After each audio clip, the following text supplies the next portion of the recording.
2024 में इनका 24 का औसत है, वो कर्टसी वो 400 रन जो इन्होंने इंग्लैंड के सामने बनाए थे। 14 मुकाबले कुल खेले हैं, 619 कुल रन बने हैं, जिसमें 24 का औसत है। 2 शतक यहां भी बनाए हैं, वैसे ये शतक इन्होंने बनाए हैं। इनके 3 ऐसे साल थे जिसमें इन्होंने 2-2 शतक जरूर बनाए, यानी कि पिछले 4 साल की अगर हम बात कर रहे हैं, 4 सीजन की बात, 4 साल की बात कर रहे हैं, तो 6 शतक तो हैं इनके। इनके 6 शतक हैं, और 6 शतक जो हैं, before I go country wise country and home and away, इनके जो शतक हैं, आई थिंक इट इज ताली बजानी पड़ेगी। क्यों? क्योंकि इंग्लैंड के खिलाफ ये सेकंड टेस्ट मैच में जब इन्होंने शतक जड़ा, 161 बनाए थे, खराब पिच थी, रिमेंबर कोविड टाइम का था ये, 2021 का टेस्ट मैच, ओपन करते हुए बनाए थे, इंडिया वन द मैच। तो 161 बनाए, India won the match. England versus India एक बार फिर चौथा टेस्ट मैच जो लंदन में हुआ, उसमें इन्होंने फिर 127 बनाए थे, इंडिया वन द मैच। फिर इन्होंने इंडिया वर्सेस ऑस्ट्रेलिया नागपुर में जो शतक बनाया, ये फरवरी 2023 की बात है, इंडिया वन द मैच, 120 इन्होंने बनाए थे। वेस्ट इंडीज वर्सेस इंडिया, ये जब वेस्ट इंडीज गया था भारत, इन्होंने शतक बनाया 103, India won the match. India versus England third test match at Rajkot, ये 2024 की बात है, जिसमें फिर इन्होंने 100 बनाया था, 131, India won the match by 434 run. India versus England पांचवा टेस्ट मैच जो धर्मशाला में खेला गया था, वहां पे भी इन्होंने 103 रन बनाए थे, ये इनका छठा शतक है। India also one the game. जितने 100 बनाए हैं सारे विनिंग कॉज में आए हैं, and that tells me something कि जब रोहित रन बनाता है तो इंडिया मैच नहीं हारता है। जब जब 100 बनाए, ये 6 टेस्ट मैच की जीत तो मैंने आपके सामने रख दी है कि जब जब इन्होंने 100 बनाया है, इंडिया पक्का मैच जीता है। और जब रन नहीं बनाते हैं तो वो अभी हमने देख लिया कि जब आप रन नहीं बनाएंगे तो it's not going to work out well. और वो इनके लिए भी काम नहीं हो रहा है, वो भारत के लिए भी काम नहीं हो रहा है। पर ये जो 6 शतक हैं, ये सारे विनिंग कॉज में आए हैं। वेल डन भैया। अब जरा कंट्री वाइज कंट्री चलते हैं, and it's an important one, क्योंकि यहां पे ना मुझे लगता है कि थोड़ी दिक्कत है, कई जगह पे बड़ी ग्लेयरिंग प्रॉब्लम है ऑस्ट्रेलिया के सामने। इस स्पैन में 5 मैच खेले हैं और मात्र 17 का औसत है इनका। 5 मैच अगर आप ऑस्ट्रेलिया में जाके खेलते हैं और आपका 17 का औसत रहता है, या आप एक सीरीज खेलते हैं जिसमें आपका 6-7 का औसत रहता है, कुल 31 रन बनते हैं 5 पारियों में, और फिर 5 टेस्ट मैचेस में कुल 17 के औसत से आपने 160 रन बनाए हैं, नहीं, that's very unbecoming of a great test opener. और ये बात भी सच है कि जो मेलबर्न का मैच था उसके अंदर आपने टीम को अपने आगे नहीं रखा, आपने अपने आप को टीम के आगे रखा। सिडनी में आपने टीम को आगे रखा, लेकिन मेलबर्न में, क्योंकि उसी टोकन से देखा जाए तो आपने अपने आप को टीम से आगे रखा कि मुझे ओपन करना जरूरी है। क्यों? क्योंकि मेरे लिए सही है। तब फिर सब कुछ बदल दिया, राहुल को 3 पे कर दिया, शुभमन को ड्रॉप कर दिया, इन ऑल ऑफ दैट सब कुछ चेंज किया। क्यों? क्योंकि आपके पास फॉर्म नहीं थी, आपको लगा कि मुझे ओपन करना चाहिए। तो ऑस्ट्रेलिया हैज बीन, वैसे वनडे में बहुत रन इन्होंने इस टीम के सामने बनाया, व्हाइट बॉल क्रिकेट में ही तोड़ देम, धो देम, पर test cricket 5 test matches in Australia nemesis रहे हैं, 17 का मात्र औसत है, which is not good enough. England में बाय द वे 6 मैचेस खेले हैं और 44 का औसत है यार, that's not bad at all. England के अंदर बतौर ओपनर अगर आप खेल रहे हैं और 44 के औसत से आप रन बना रहे हैं, जिसमें आपका एक शतक भी है, मैं कहूँगा ठीक है भैया। 6 मैच में 490 रन है, nearly 500 run in 6 test matches, very good.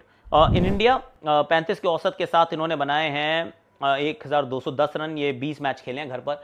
अब उससे बेहतर हो सकते थे, क्योंकि पिछले 5 मैच जो हैं, ये जो 20 मैच है इसमें से 5 मैच तो अभी गए ना, 2 बांग्लादेश और 3 न्यूजीलैंड, रन बने ही नहीं है, 150 है टोटल। तो जो 8-10 पारियां हुई वो इनको ले डूबी हैं, वरना ये 35 से ऊपर का औसत होना चाहिए था, 35 is below par. In South Africa मात्र 2 मैच खेले हैं, ये साउथ अफ्रीका भी मिस कर गए थे ना, ये सिर्फ 2 ही मैच खेले हैं। आई थिंक कोहली 4 खेले हैं, ये सिर्फ 2 ही खेले हैं, और 2 मैच की 4 पारियों में इनका औसत है मात्र 20 का। Not good enough, not good enough. तो एक ऑस्ट्रेलिया, सेना कंट्रीज की अगर हम बात करते हैं तो साउथ अफ्रीका एंड ऑस्ट्रेलिया दोनों जगह नंबर्स खराब हैं। साउथ अफ्रीका में सैंपल साइज बहुत छोटा है, पर अब छोटा है तो है। सच ये है कि 20 का औसत वेस्ट इंडीज ने को सब ने तोड़ा है। 98 का औसत था अपने कोहली साहब का, इनका 80 का है। 2 मैच खेले हैं कुल, यहाँ पे भी 2 ही खेले हैं वैसे, लेकिन साउथ अफ्रीका में 2 होते हैं तो रन नहीं बनते हैं, यहाँ पे जब 2 होते हैं तो बहुत बनते हैं। इन्होंने बनाए 240 रन, जिसमें 100 भी है, और 80 का औसत है। तो फिर अगर हम कंट्री वाइज कंट्री जाएं तो Australia and South Africa numbers are looking very very ordinary. South Africa में ज़्यादा खेले नहीं है। इंडिया के numbers should have been, could have been better, और होने ही चाहिए थे बेटर। क्यों नहीं हो भैया? अगर आप भारत में खेल रहे हैं तो उसमें 5 पारियाँ, ये जो 5 टेस्ट मैच है, जो 8-10 पारियाँ, ये ले डूबियाँ आपके नंबर्स को। West Indies, England, these are good numbers. Away from home averages 37 की, घर पे एवरेजेस 35 की। घर पे 35, बाहर 37, कुल मिला के तभी आ रही है, जो क्रक्स आ रहा है वो आ रहा है 36 का। एक मैच ये एक्चुअली न्यूट्रल वेन्यू पे, ये एक इंपॉर्टेंट नंबर है। ये मेरे लिए इंपॉर्टेंट इसलिए क्योंकि WTC के फाइनल है यार, ये WTC के फाइनल है, दोनों WTC के फाइनल हैं। और दोनों WTC के फाइनल में अगर हम देखते हैं तो 2 मैच खेले हैं, 4 पारियां, 4 पारियों में 122 रन, कुल मिला के एक भी अर्धशतक नहीं है, 43 इज हाईएस्ट एंड 30 का इनका औसत, विच इन माय ओपिनियन, क्योंकि ये वर्ल्ड कप के फाइनल्स हैं, ये WTC के फाइनल्स हैं ये, और दोनों में एक बार साउथहैम्पटन एक बार ओवल, रोहित के बल्ले से रन नहीं आए हैं, वो रन नहीं आए थे कोहली के बल्ले से भी, and that is my problem.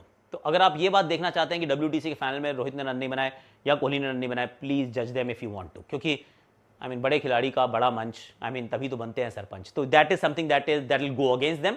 पर other than that numbers are in front of you भैया।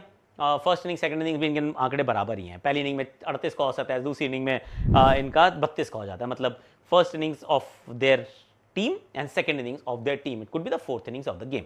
अब नंबर्स मैंने आपके सामने रख दिए, क्या लगता है आपको क्या करना चाहिए? हमने पोल भी किया था कि क्या रोहित को आगे खेलना चाहिए, नहीं खेलना चाहिए, ये जो सडन डिक्लाइन है ये इतना ख़राब है क्या कि आप सब कुछ पीछे का भूल जाएं, और कितना भूलना चाहिए? अगर हम मैन टू मैन मार्किंग करके देखते हैं तो क्या मतलब कोहली के आंकड़े बेटर लग रहे हैं, रोहित के आंकड़े बेटर लग रहे हैं, सामने रख देते हैं दोनों कि पिछले 5 साल ईयर ऑन ईयर और कि दोनों ने किस प्रकार से किया है। तो देख लीजिए भैया, आपकी विश थी, हमारे लिए कमांड हो जाती है। आपने कहा कि कोहली का आपने स्टैटिस्टिकल एनालिसिस किया है, रोहित का भी करो, लीजिए रोहित का। अब बताओ क्या लग रहा है, सही है, गलत है, ड्रॉप करो, रखो, अंडरवेलमिंग है आंकड़े, अच्छे आंकड़े, क्या लग रहा है, आंकड़े क्या बता रहे हैं? नंबर्स डोंट लाए और डू दे, तो किताब का नाम भी है, नंबर्स डू लाए। तो बताओ क्या लगता है? अभी के लिए like share subscribe comment notification घंटे बजा दीजिएगा, और thank you so much for watching. कल कोहली का किया था हमने स्टैटिस्टिकल एनालिसिस, चेकआउट कर लेना, चैनल पे है अभी। अब डिस्क्रिप्शन में दिए गए लिंक से बिनोमो डाउनलोड करना मत भूलें। क्या पता ट्रेडिंग आपकी किस्मत बदल दे मेरे यार। Link is in description, check that out. Invest wisely हमेशा।